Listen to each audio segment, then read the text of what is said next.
하나님 말씀 골로새서 2장 13절에서 15절 말씀입니다.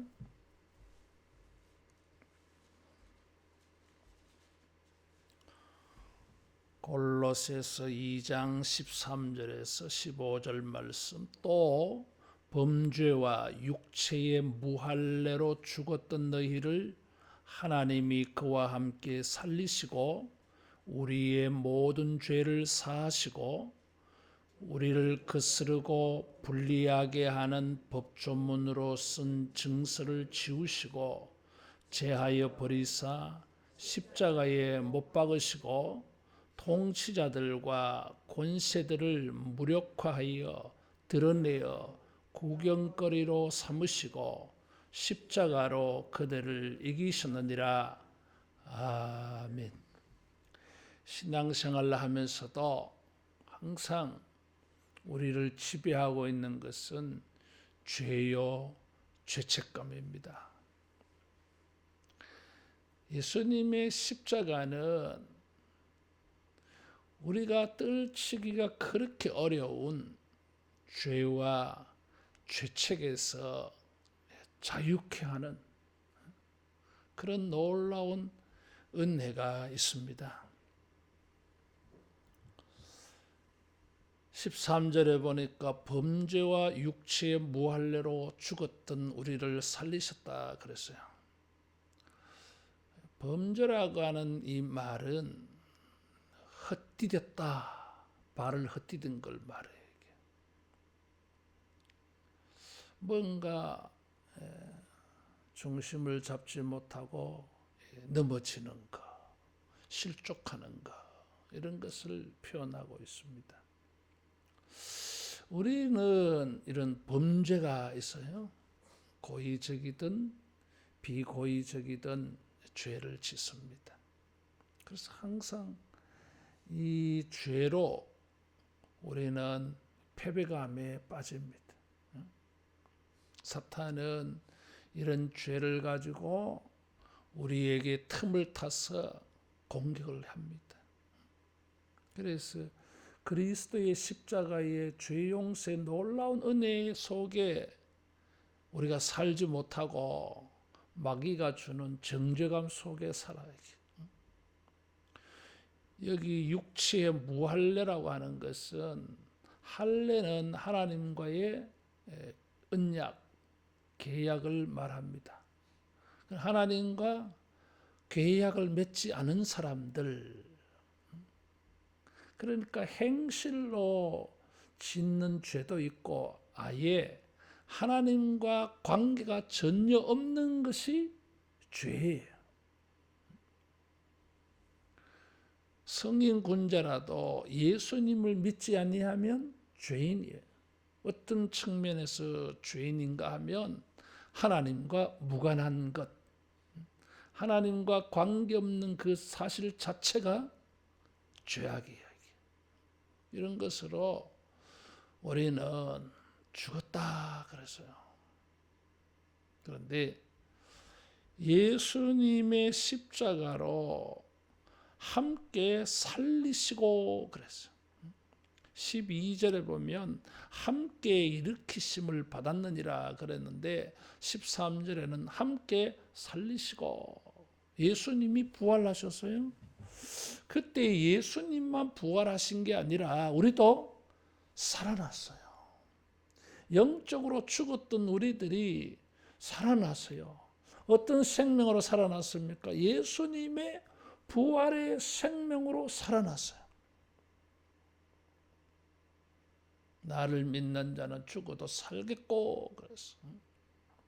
영생을 가졌나니 그랬어요. 우리는 자꾸 육체의 죽음 때문에 영원한 생명을 우리가 가지고 있는 것을 잊고 살 때가 많아. 우리가 죽은 사람이 아니라 살아있는 사람이라고 하는 것을 잊을 때가 많아. 따라하겠습니다. 나는 살아있다. 살아있습니다. 예수님과 함께 살리셨다 그랬어. 만일에 우리가 죽었다면 예수님의 죽음, 부활도 거짓되고 말아야겠. 예수님의 부활이 사실인 것처럼 우리가 살아난 것도 사실이에요. 사도 바울은 이 살아난 것을 죄를 사하시고와 연결해 놓았어. 살은 사람은 어떤 사람입니까?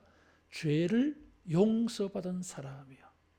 죽음은 어떤 것입니까? 죄를 용서받지 못한 것이 죽음이요. 이게 예수님의 십자가로 우리 죄를 사하여 주셨어요.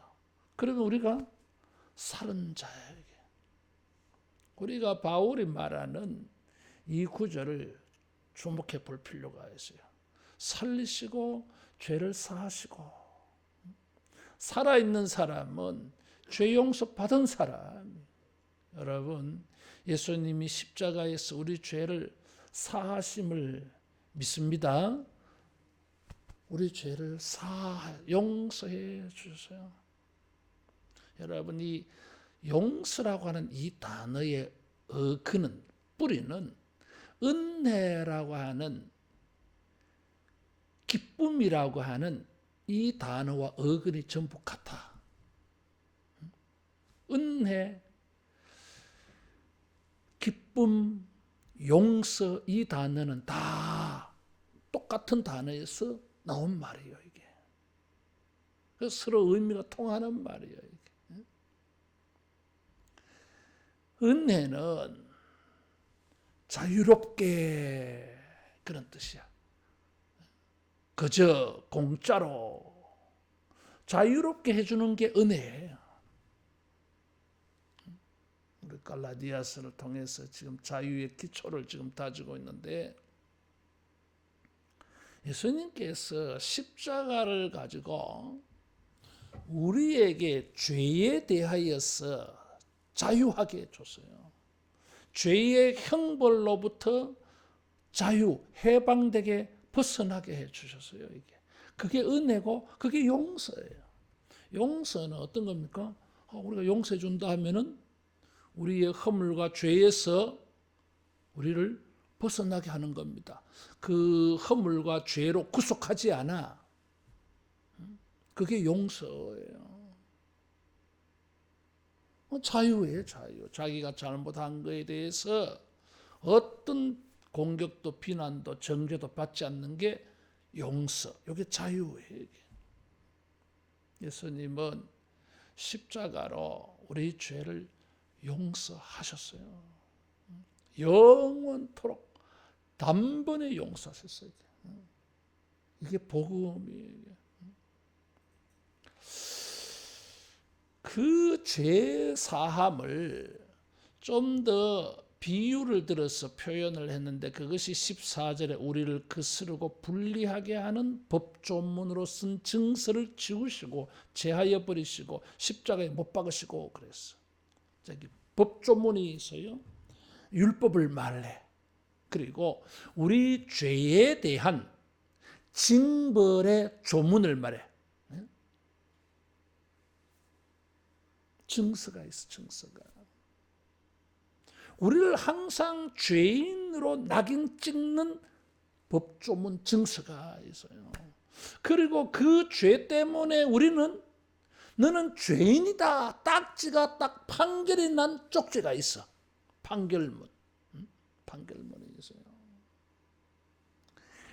이것이 소위 말하는 노예 문서와 같은 거야. 이게 죄의 문서, 죄인의 문서. 우리 여러분 노예 문서 그런 거 있잖아요. 이게. 이 노예 문서는요, 영원토록 노예야. 이거는 이게 불타지 아니하면은. 사도 바울은 아주 특이한 것을 말했어요. 십자가에 못 박으시고 그랬어요.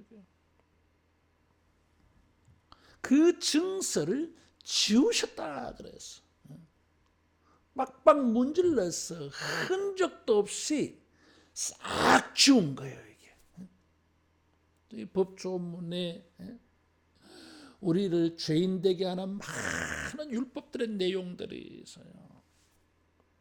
그리고 그런 율법을 지키지 않은 것에 대한 나의 행동이 쫙 기록되어 있고, 그것에 대한 하나님의 사탄의 저주가 그 기록되어 있어. 벌 받아야 된다 이거지. 자, 이것을 주님이 지우셨어요. 말소시켰어. 말소라는 거 있잖아요, 여러분. 전과 기록이 있었는데 말소시켜 버렸어. 그러면은 그 전과 기록이 영향을 주지 않아요. 말소돼 버렸어. 없어졌어.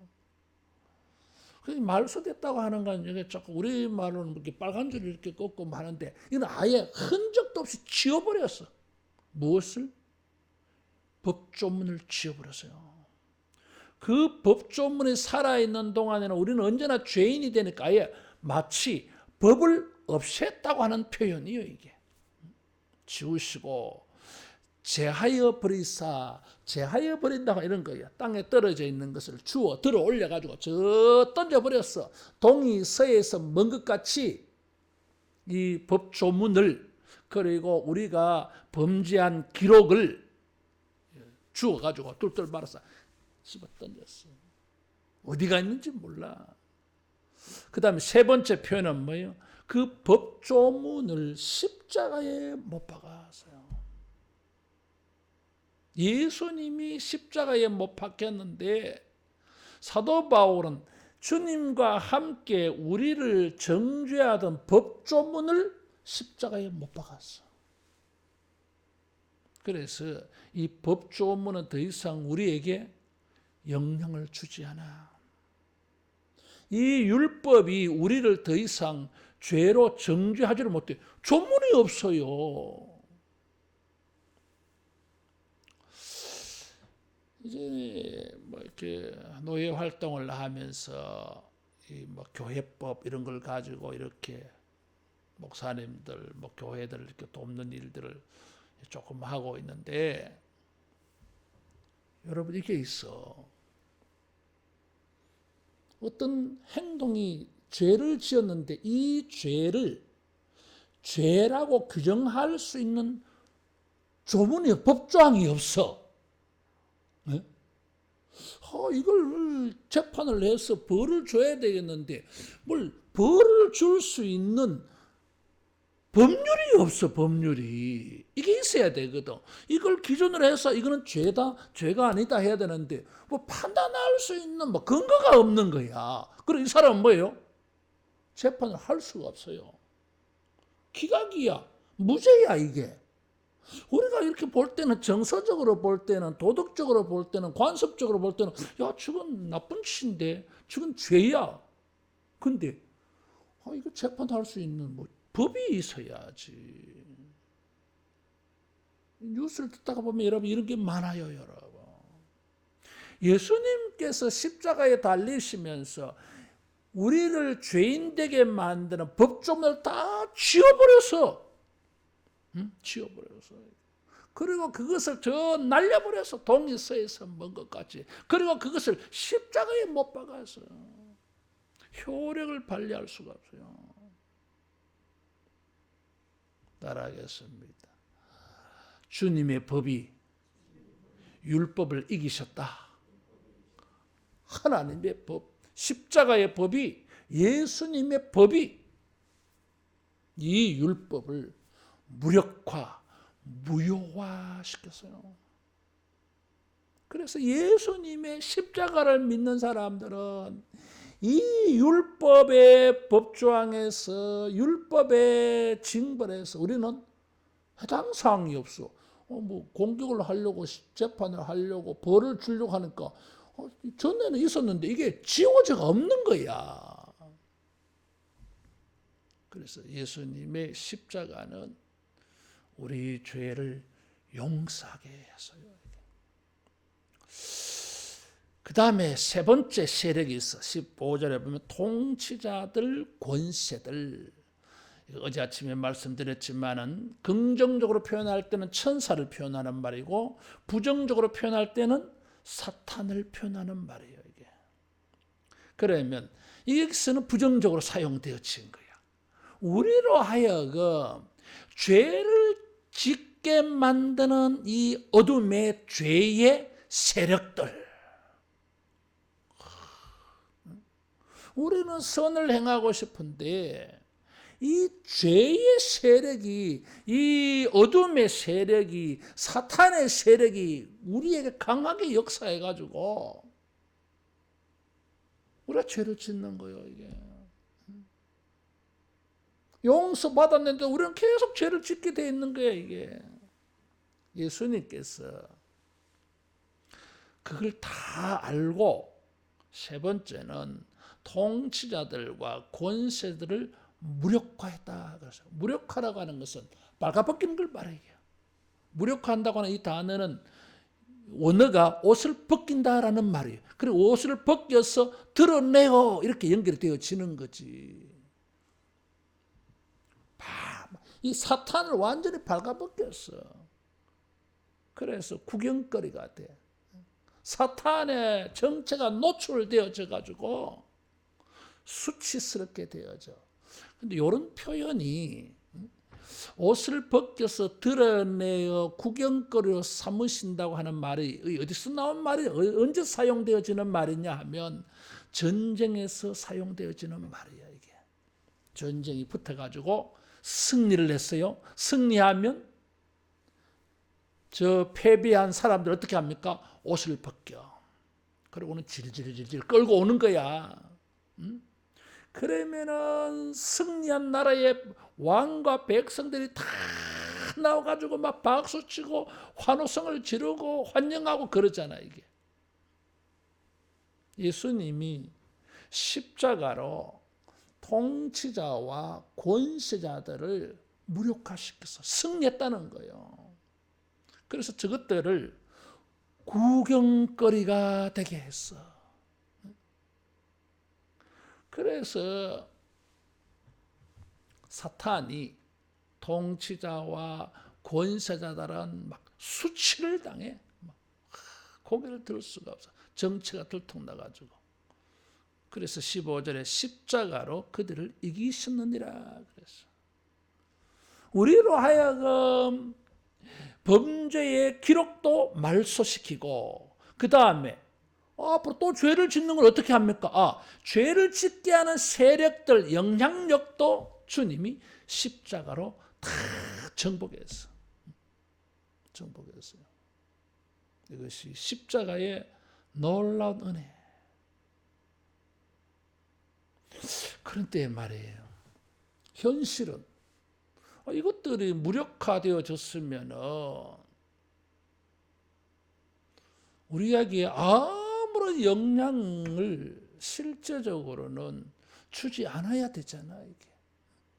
자, 죄책감은 내가 그런 감정에 빠지니까 이건 아니야. 나의 감정보다 더 중요한 것은 성경의 가르침이야. 주님은 나를 용서해 주셨다 그래서 영원토록 나 그거 믿어야 돼. 사탄아 물러가라 하고 내 감정을 이겨야 되겠지. 근데 사탄을 무력화시켰는데 우리는 여전히 현실적으로는 죄를 짓고 있어. 이거는 뭡니까? 이거지. 주님은 왜 이런 통치자들과 권세자를 이기셨다고 하는데 왜 이것들은 활개치며 돌아다니면서 우리로 하여금 실족해 하고 죄를 짓게 합니까? 이게 이긴 거 맞습니까? 이런 거지, 의문이. 따라하겠습니다. 이기셨다. 이기셨는데 폐잔병들을 남겨놓았어. 쉽게 이해를 하면 폐잔병들이요. 그래서 사도 베드로는 우는 사자와 같다 그랬어. 그냥 삼킬 자를 찾는 우는 사자와 같다. 삼키지 못한다. 그냥 협박만 한다 치는 거지 이게. 그러면 그 소리에 놀라가지고 우리는 뭐요? 죄 짓는다 그 말이에요 이게. 안 지으면은 안 지을 수 있는데 놀래가지고. 주님이 이렇게 완벽하게 하셨는데 현실은 왜 다릅니까? 주님의 뜻이 있어요 이게. 주님은 이런 폐잔병들을 남겨놓아서 우리로 하여금 매 순간 주님이 주신 은혜와 이 권세를 경험하기를 원하십니다. 여러분, 우리가 용서받았습니다. 이걸 우리가 이제 경험을 해야 될 거 아니야. 이것을 누려야 될 거 아니겠어요? 이것을 누릴 수 있는 방법, 경험하는 방법은 폐잔병을 남겨놓아가지고 이것들이 우리를 찝쩍거려. 그래서 우리는 승리할 때도 있고 실족할 때도 있어. 그럴 때마다 우리는 예수님은 나의 허물을 용서하셨습니다. 이래서 용서해 놓으셨구나. 십자가의 용서의 은혜를 경험을 해. 그때 주님의 그런 뜻과 계획이 있었어요. 다시 말하면 패배감에 빠지지 말라 이거야. 승리하면 승리한 대로 주님께 영광을 돌리고, 실족하게 되면 우리는 무엇을 봐야 됩니까? 예수님의 십자가. 이런 나를 위해서 예수님이 미리 용서해 놓으셨구나. 이것이 신앙의 삶이요. 주님은 우리를 용서하셔서 선언하셨어요. 이것을 신학적 용어로 칭의라 그래. 의롭다 이거지 뭐. 그런데 현실은 우리는 이런 승리와 패배에 있어 이런 것을 통해서 우리는 십자가를 경험하기도 하고 주님의 능력을 경험하기도 하고 주님의 은혜가 이렇게 큰 것이구나 알아가기도 해. 그래서 점점 따라하겠습니다. 성화를 이루어간다. 성화를 이루어가. 용서의 기쁨을 확신하면서 점점 이제 우리가 거룩하게 변화되었죠. 우리가 주님의 재림의 날에 또 우리가 천국 갈 때는 어떻게 됩니까? 따라하겠습니다. 완벽하게 영화스럽게 된다. 완벽하게 영화스럽게 되었죠. 우리가 원하는 지금 13절에서 15절이 100% 그대로 이루어지는 것이 영화예요. 영광의 날이 있어. 그렇게 돼. 이게 성경의 약속이에요, 이게. 로마서 8장 29절 30절에 말하는 게 그거예요. 부르신 이를 의롭다 하시고 의롭다 하신 이를 영화롭게 하셨느니라 그랬어. 아직 영화도 안 됐는데 미래에 일어날 일이라도 분명하면 과거 시제로 표현한다 그랬어요, 여러분. 예수님이 십자가를 통해서 용서를 해 주셨어. 더 이상 율법과 죄의 기록이 우리를 주장하지 못하도록 태우셨어. 없애버렸어. 그리고 죄를 짓게 하는 저 마귀들을 주님이 이기셨어. 현실 속에서 우리는 이것을 경험하는 것입니다. 그래서 날마다 성화를 이루어가. 완벽하지 않지만 성화를 이루어가. 마침내 그 성화가 영화를 이룹니다. 완성해. 성화가 완성되어지면 그걸 영화라 그래. 영광이 돼요. 13절 15절이 막 100% 그대로 이루어져 이게. 이것이 십자가에서 주님이 주신 놀라운 은혜. 주님의 십자가의 은혜 안에서 여러분 주님께 감사하고 또 우리가 성화를 이루어가고 성화가 잘 되지 못했을 때에는 주님을 바라보고 그 믿음을 회복하고 주님이 통치자와 권세를 이기신 그 능력을 우리도 경험을 하고 또 우리가 패배감이 느껴지면 예수님 바라보고 이렇게 해서 죄 용서의 확신과 승리감을 여러분 항상 잃어버리지 않기를 바랍니다. 따라하겠습니다. 죄 용서와 승리감을 지키자. 이거 지켜야 됩니다. 원수 마귀는 이것을 자꾸 잃어버리게 만들어. 잃어버리게 만들어. 성경의 가르침은 아닙니다. 죄인 중에 괴수라 할지라도 죄인 중에 괴수 같은 이런 느낌이 들어도 십자가 안에서 나는 용서받았어. 매일매일 막 패배하고 실패하는 것 같아 보여도 주님이 나로 하여금 이기게 하셔서 나는 이기게 돼 있어. 오늘 졌지만 내일은 이길 거야. 그래서 어떤 경우에도 용서의 확신과 이 승리감을 여러분 꼭 붙잡으시기를 축원합니다. 그래도 괜찮아. 뻔뻔스러운 게 아니고 이것은 믿음의 순종이고 이건 신앙이에요. 내가 하는 말이 아니고 주님이 하신 말씀이고 성경의 가르침이에요. 기도할 때에 어떤 순간에도 십자가의 이 위대한 능력과 은혜 안에서 내 영혼을 지켜낼 수 있는 이런 은혜가 임하기를 축원합니다. 기도하겠습니다. 죄의 용서와 승리케 하신 주님께 감사하고 나의 실제 생활 속에서 이런 것들이 경험되게 해주시고 또 이런 것이 우리가 잘 되지 못했을 때라도 우리가 죄책감과 영적 패배감에서 빠지지 아니하게 해달라고 우리 자유롭게 기도하겠습니다.